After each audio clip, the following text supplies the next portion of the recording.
Iran का operation नस्र शुरू। 62 दिन बाद इजराइल पर हमला।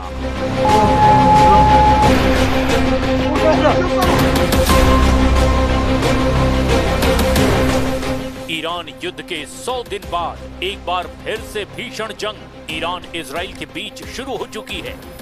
ईरान ने जिस तरह से इजराइल पर दनादन बैलिस्टिक मिसाइलें दागकर बेरूत हमलों का बदला लिया है, उससे नेतन्याहू पूरी तरह से बौखला गए हैं।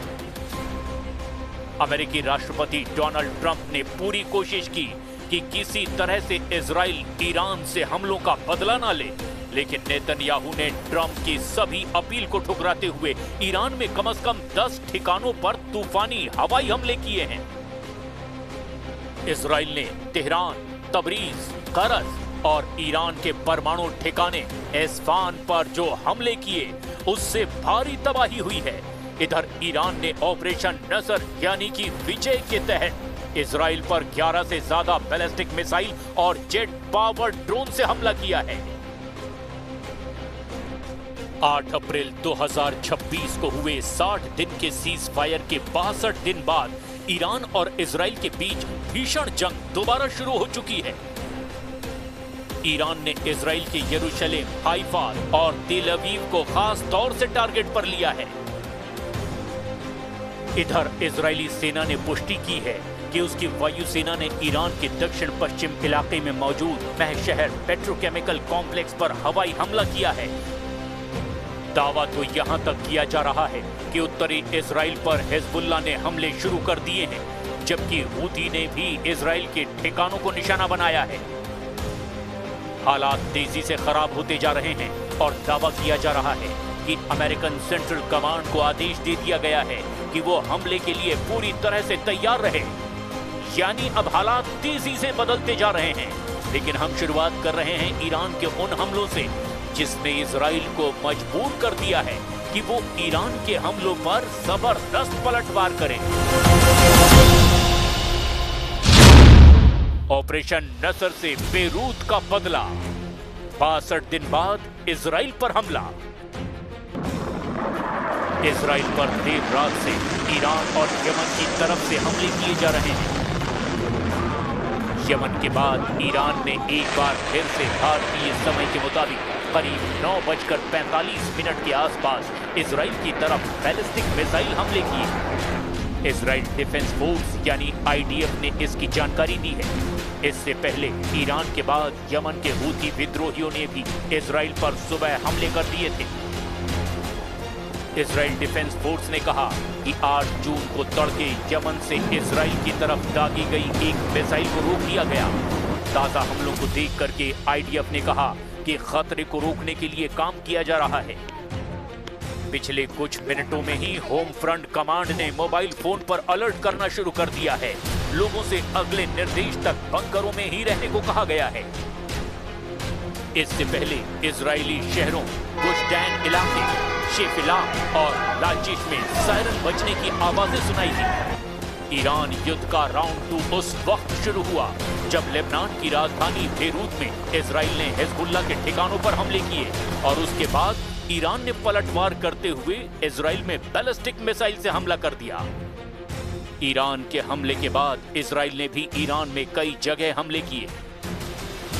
ईरान की तरफ से दावा किया गया है कि उसने लेबनान में हिजबुल्लाह पर हुए हमलों का बदला लेना शुरू कर दिया है और इस वक्त ईरान बेरूत हमलों का बदला लेने के लिए इजराइल के खिलाफ ऑपरेशन नसर यानी ऑपरेशन विजय चला रहा है। अब आप ये जान लीजिए कि ईरान ने इजराइल में कहां-कहां हमले किए हैं।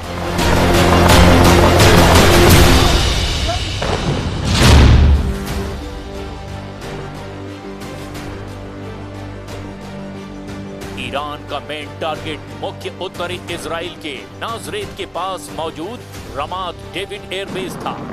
ईरान का दावा है कि लेबनान पर हमला करने वाले इजरायली लड़ाकू विमानों ने इसी बेस से उड़ान भरी थी, जिसका उसने बदला लिया है।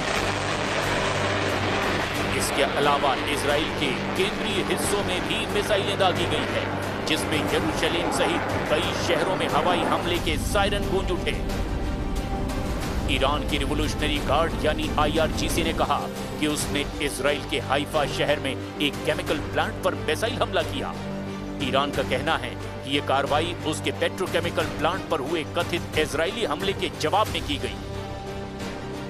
ईरानी मीडिया के दावों के मुताबिक ईरान ने इजराइल पर 11 बैलिस्टिक मिसाइलें दागी हैं। अमेरिका में इजरायली राजदूत ये लाइटर ने 11 मिसाइलों की पुष्टि की है। इजराइल के एयर डिफेंस सिस्टम एरो 3 और आयरन डोम ने ज्यादातर ईरानी मिसाइलों को हवा में ही इंटरसेप्ट कर लिया।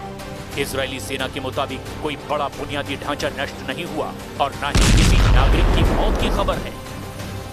इजराइल पर हुए ईरानी हमलों को IRGC ने सिर्फ एक वार्निंग शॉट यानी चेतावनी बताया है और कहा है कि अगर इजराइल ने दोबारा हिमाकत की तो अमेरिकी और इजरायली ठिकानों पर इससे भी बड़ा हमला होगा।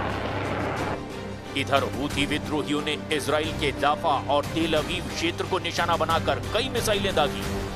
हूथी का दावा है कि उन्होंने इजराइल के बेहद संवेदनशील सैन्य ठिकानों पर सटीक निशाना लगाया।